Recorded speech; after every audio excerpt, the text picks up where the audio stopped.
Professor Thalia Nixis stood before her class of alien exchange students, her dark eyes scanning their varied forms, some scaled, others furred, a few purely energy-based. The xenobiology classroom aboard the interstellar academic vessel Luminara hummed with anticipation. Today's lesson would introduce them to Earth's most formidable creatures, and Nixis couldn't help but smile at the impending revelations. "Computer, initiate Earth Wildlife Protocol Alpha," she commanded. The holographic display flickered to life, and immediately the room filled with the thunderous roar of a Bengal tiger. Several students recoiled, their natural defense mechanisms activating. Zorn's crystalline structure briefly flickered with defensive patterns, while Korith's tentacles coiled tightly against their body. "This," Nixis began, her voice steady and clear, "is one of Earth's most efficient predators.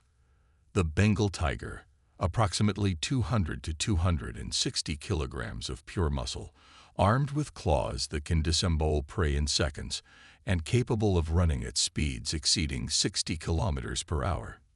Rithnax, a serpentine student from the peaceful gardens of Sylphus, raised a trembling appendage. "Professor, surely this is a prehistoric creature. No civilized world would maintain such dangers." Nixis' smile widened. "This magnificent animal lives alongside humans today. In fact, humans actively work to preserve these creatures." The collective gasp that rippled through the classroom made the holographic tiger seem tame in comparison. Nixis continued, manipulating the display to show the tiger in its natural habitat, stalking through dense jungle. "But this is merely one example. Computer, display sequence 2. The hologram shifted, and now a massive grizzly bear reared up on its hind legs, towering over 3 meters tall. Its roar shook the classroom's atmospheric stabilizers. "The grizzly bear," Nixis continued, "can crush a military-grade vehicle with its bare paws. Its bite force exceeds that of most industrial compactors, and yet," she paused for effect, "humans sometimes survive encounters with these creatures." Korith's tentacles writhed in disbelief. "Survive? Professor, how is that possible? Our calculations suggest that no sentient species could evolve alongside such apex predators." "Ah, but that's where humans prove exceptional," Nixis replied. "They didn't just survive. They thrived. Through intelligence, tool use, and remarkable adaptability, humans learned to coexist with these creatures. They studied them, respected them, and yes, sometimes fought them." The holographic display cycled through more predators, wolves hunting in packs, lions taking down prey, jaguars swimming through rivers. With each new image, the students' reactions ranged from terror to fascination. "But Professor," Zorn's crystalline voice chimed, "surely humans have eliminated these threats from their population centers." "No, Zorn. While humans have created safe zones, many of these predators still roam wild. In fact, humans have established protected areas specifically to ensure these species' survival." The confusion in the room was palpable. Rithnax's scales had taken on a pale hue of disbelief. "They protect them, deliberately maintain their existence." Nixis nodded, bringing up new data streams showing conservation efforts, wildlife corridors, and rehabilitation centers. "Humans understand something that many species struggle to grasp: the importance of ecological balance. They recognize that these predators, dangerous as they are, play vital roles in their world's ecosystems." She moved through the classroom, her steps measured and deliberate. "But here's what's truly fascinating. Humans don't just survive alongside these creatures. They study them, photograph them, and some even dedicate their lives to protecting them. They've learned to read subtle signs of behavior, to understand hunting patterns, to predict and avoid conflict when possible." The hologram shifted again, showing the human wildlife photographer mere meters from a family of gorillas. The students watched in stunned silence as the massive primates accepted the human's presence, even allowing their young to approach. This level of understanding, this ability to bridge the gap between predator and prey, between danger and coexistence, It's uniquely human. They've turned their greatest challenges into opportunities for growth and learning. As the first lesson drew to a close, Nixis could see the shift in her students' perspectives. The initial fear and disbelief had given way to something else, a growing appreciation for the complexity of Earth's ecosystem and the remarkable species that had mastered it. For your next assignment, she announced, we'll be examining something even more shocking: Earth's microscopic predators. Creatures so small they can't be seen, yet capable of bringing down the mightiest of Earth's species, including humans themselves. The students filed out of the classroom, their conversations a buzz of excited and nervous speculation. Nixis watched them go, knowing that their understanding of humanity had been forever altered. They were beginning to grasp why humans were considered one of the most formidable species in the galaxy, not despite their dangerous homeworld, but because of it. The following day, Professor Nix's classroom had reached maximum capacity. Word had spread about the previous day's revelations, and now additional students from other xenobiology classes had requested to attend. The energy-based student Lux had even manifested 2 additional sensory arrays to better process the upcoming information. Yesterday, Nixis began, dimming the classroom's ambient lighting. We discussed Earth's visible predators. Today, we explore an entirely different kind of threat, one that has shaped human evolution perhaps more than any tooth or claw. The holographic display activated, showing what appeared to be empty space. Several students leaned forward, appendages and sensory organs straining to detect anything of note. Computer, magnification factor 1000. Nixis commanded. Suddenly, the empty space filled with writhing, complex organisms.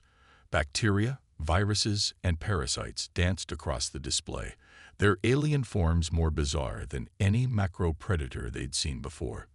These, Nixis continued, are humanity's oldest enemies, microscopic organisms that have waged war against humans since before our species could comprehend their existence.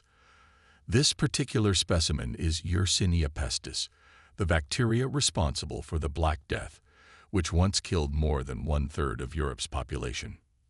Rithnax's scales turned an ashen gray. A single organism caused such devastation. Indeed, and it's far from unique. Computer, display pathogen sequence beta. The hologram shifted, showing a variety of deadly microscopic threats. Malaria parasites invading blood cells, rabies viruses hijacking neural pathways, prions folding proteins into deadly configurations, Korith's tentacles wrapped protectively around their central mass. How do humans survive in an environment so saturated with invisible predators? Nixis smiled, bringing up a new display showing the human immune system in action.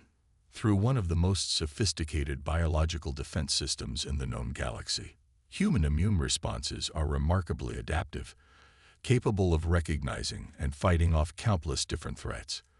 But even more impressive is how humans have learned to understand and manipulate these microscopic battlefields. The hologram showed the development of vaccines, antibiotics, and modern medical treatments. Humans didn't just defend against these threats. They studied them, learned their weaknesses, and turned them into tools for healing. Zorn's crystalline structure pulsed with curiosity. Tools. These killers became beneficial. Exactly. Nixis nodded, bringing up examples of bacterial fermentation, viral therapies, and medical applications of modified pathogens. Humans have a unique ability to transform their greatest challenges into advantages. Many of their most significant medical breakthroughs came from studying these deadly organisms. The display shifted to show human cities, crowded streets, and mass transportation systems. But here's what's truly remarkable. Humans live in dense populations despite these risks.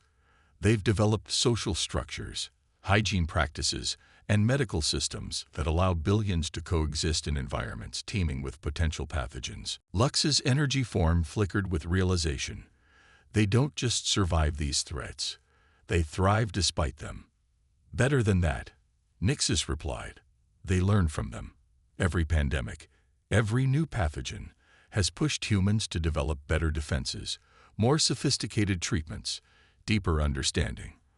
Their medical technology has advanced not in spite of these challenges, but because of them. She brought up a final display showing the evolution of human medical knowledge, from primitive herbs to modern genetic therapies. This constant battle against microscopic predators has driven human innovation in ways few species can comprehend. They've turned their greatest vulnerabilities into catalysts for advancement. Rithnax raised an appendage, their scales now showing patterns of deep thought. Professor, you mentioned yesterday that humans protect dangerous macro-predators. Do they? Do they also preserve these microscopic threats? An excellent question, Nixis beamed. Yes, humans maintain secure facilities containing samples of nearly every pathogen they've encountered. They preserve them for study, for developing new treatments, and for understanding how to better defend against similar threats in the future. The classroom erupted in murmurs of disbelief. The idea of deliberately preserving deadly organisms seemed to challenge every survival instinct the students possessed. But that's not even the most surprising part, Nixis continued. Wait until tomorrow, when we discuss what lurks in Earth's oceans, an environment so hostile that humans have explored less of it than they have of their own moon. As the students departed, their conversations were more subdued than the previous day. They had come expecting more tales of dramatic battles with visible predators, but instead had discovered something far more unsettling, a world where danger lurked at scales too small to see, yet large enough to reshape civilizations.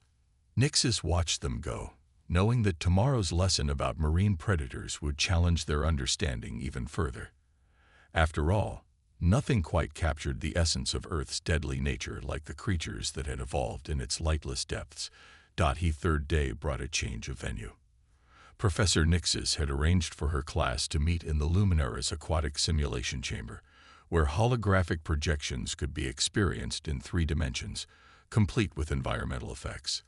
The chamber's walls seemed to dissolve, replacing the sterile ship environment with the illusion of being suspended in Earth's ocean depths.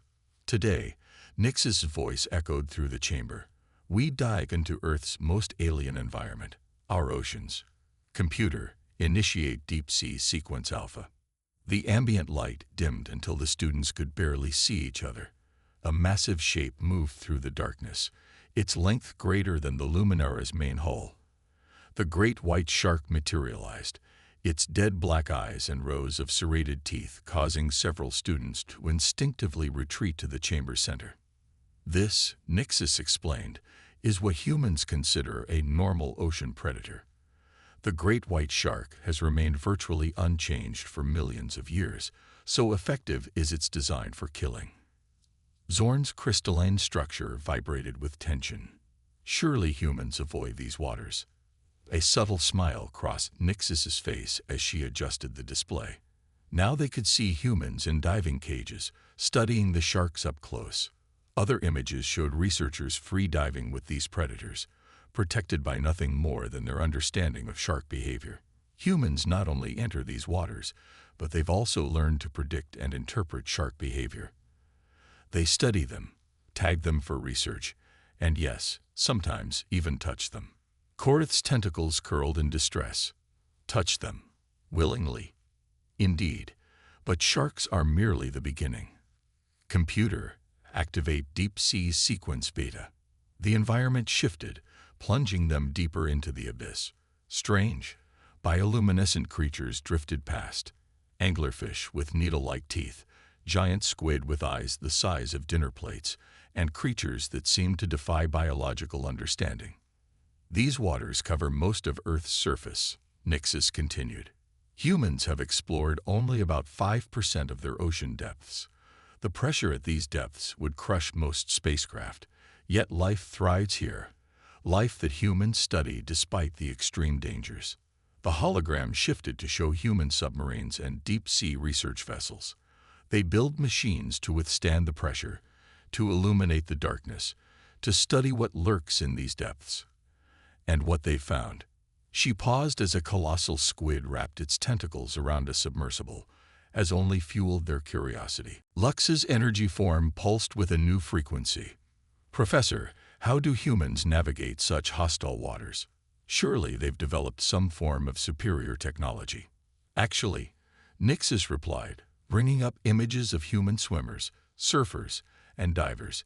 "Many humans enter these waters with minimal protection. They've learned to read ocean currents, predict weather patterns, and understand marine life behavior. Some humans spend more time in the water than on land." The display shifted to show a particularly harrowing scene: a human free-diving alongside a blue whale, the largest animal ever known to exist. The students watched in stunned silence as the tiny human figure swam confidently next to the massive creature. "But here's what's truly fascinating," Nixus continued. "Humans don't just survive in these waters. They've learned to harvest them sustainably, to farm them, to use them for transportation and recreation. They've turned one of their planet's most hostile environments into a resource, all while working to preserve its deadly diversity." Rithnax, who had been unusually quiet, finally spoke. "Professor, you mentioned recreation. Are you suggesting humans enter these waters for enjoyment?" Nixus nodded, displaying images of humans surfing massive waves, diving through coral reefs, and swimming with various predators. "Humans have an extraordinary capacity to find joy in confronting their fears. They've turned the challenge of surviving in these waters into sports, into art, into cultural celebrations." The chamber filled with images of various ocean activities. Traditional pearl divers plunging to dangerous depths, scientists collecting samples from hydrothermal vents, children learning to swim in coastal waters. "But perhaps most remarkably," Nixus added, "humans recognize that they are not the masters of this domain. They understand that their survival here depends on respect for these waters and their inhabitants. They've learned that the ocean's dangers are also its strengths. Its predators maintain crucial balances. Its currents regulate global climate. Its depths hold secrets that could benefit their entire species." The holographic display suddenly shifted to show a peaceful coral reef scene, teeming with life both beautiful and deadly. "This is why humans fight to protect these waters, despite their dangers. They've learned that the same environment that threatens their existence also sustains it." As the lesson concluded, the students lingered in the chamber, watching the simulated marine life with a mixture of fear and fascination. Their understanding of humanity had deepened yet again. These weren't just survivors of a death world, but beings who had learned to embrace and protect the very dangers that had shaped them. "Tomorrow," Nixus announced as they finally prepared to leave, "we'll look upward to discuss the predators that rule Earth's skies.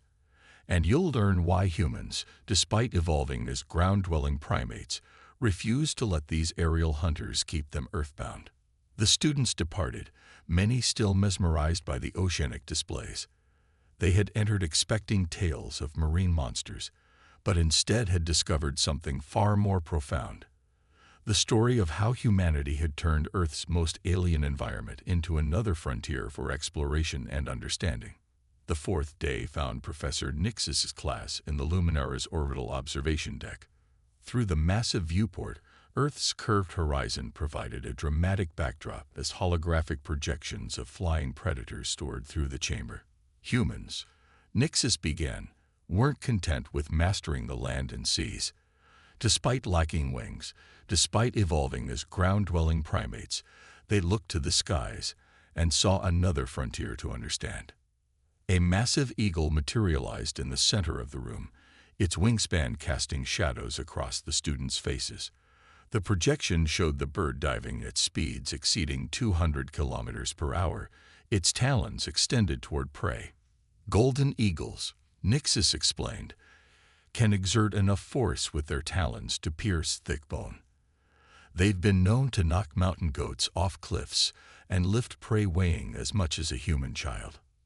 Lux's energy form flickered with concern. "Yet humans still venture into their territories." "Not only do they venture there," Nixus replied, adjusting the display to show mountain climbers and paragliders soaring through eagle territory, "they've learned to share the skies with these predators. The hologram shifted to show other aerial hunters, peregrine falcons diving at their prey at speeds approaching 390 kilometers per hour, harpy eagles with talons the size of grizzly bear claws, and swarms of predatory bats hunting in the darkness. But what's truly remarkable, Nixis continued, is how humans turned these aerial hunters into allies. The display showed falconers working with their birds, using Earth's deadliest aerial predators as hunting partners. Korith's tentacles waved in disbelief. They domesticated these creatures. Not exactly domesticated, Nixis corrected. They formed partnerships. Humans learned to understand these predators so well that they could work alongside them, while still respecting their wild nature. The projection expanded to fill the entire chamber, surrounding the students with images of various human aviation activities. Hang gliders riding thermal currents alongside birds of prey, researchers studying raptor behavior from clifftop observatories, and conservation efforts to protect endangered flying predators. Humans studied these hunters not just to survive them, but to learn from them. Much of their early understanding of aerodynamics came from observing how these predators mastered the air currents. Their first attempts at flight were inspired by these very creatures that could have seen them as prey. As the day's lesson concluded, Nixis left her students with a final thought. Tomorrow, we'll bring everything together to understand perhaps the most surprising aspect of humanity's relationship with Earth's predators, their role as guardians of the very creatures that once hunted them.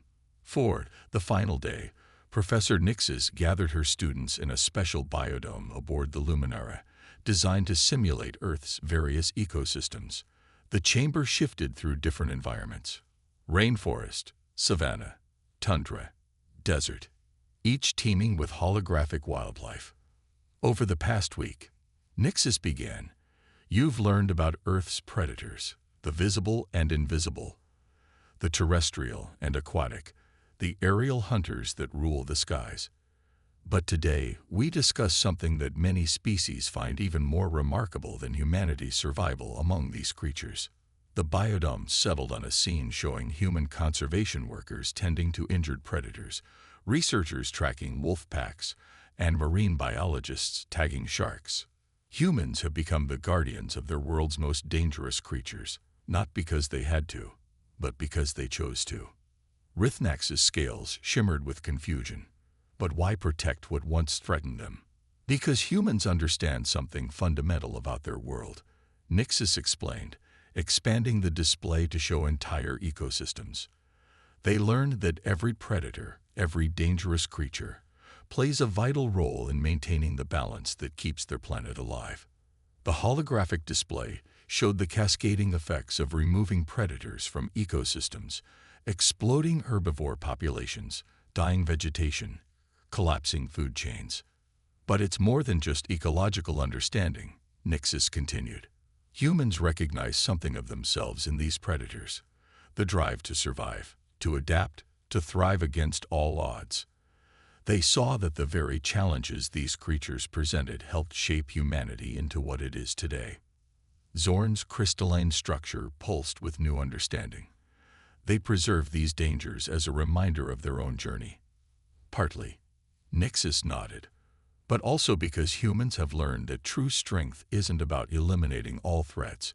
It's about understanding them, respecting them, and finding ways to coexist with them. The biodome filled with images of successful conservation projects, recovering predator populations, restored ecosystems, and humans working alongside the very creatures that their ancestors once feared. This, Nixis concluded, is perhaps humanity's greatest achievement. Not that they survived on a death world, not that they mastered their fears, but that they learned to protect and preserve the very things that make their world dangerous. They understood that removing all danger would make them weaker, not stronger. As the final lesson drew to a close, Nixis could see the profound impact these sessions had had on her students. They had arrived expecting to learn about a species hardened by constant danger. Instead, they discovered a species that had turned its greatest challenges into its greatest strengths. Remember this, she said as her students prepared to leave. When you think of humans, yes, They come from a death world. Yes, they've learned to survive among predators that would terrify most species. But their true strength lies not in their ability to fight these creatures, but in their choice to protect them. They are guardians not despite the dangers of their world, but because of them. The students filed out of the biodome, forever changed by what they had learned. They had come to study Earth's predators, but had instead discovered something far more remarkable, a species that had transformed its relationship with danger itself, turning ancient enemies into protected treasures, and proving that true strength lies not in eliminating threats, but in learning to live alongside them. As Nixis watched them go, she smiled, knowing that these students would spread this understanding throughout the galaxy. The story of how humanity had become not just survivors of a death world, but its guardians, protecting even the creatures that had once hunted them, in an endless dance of respect, adaptation, and coexistence.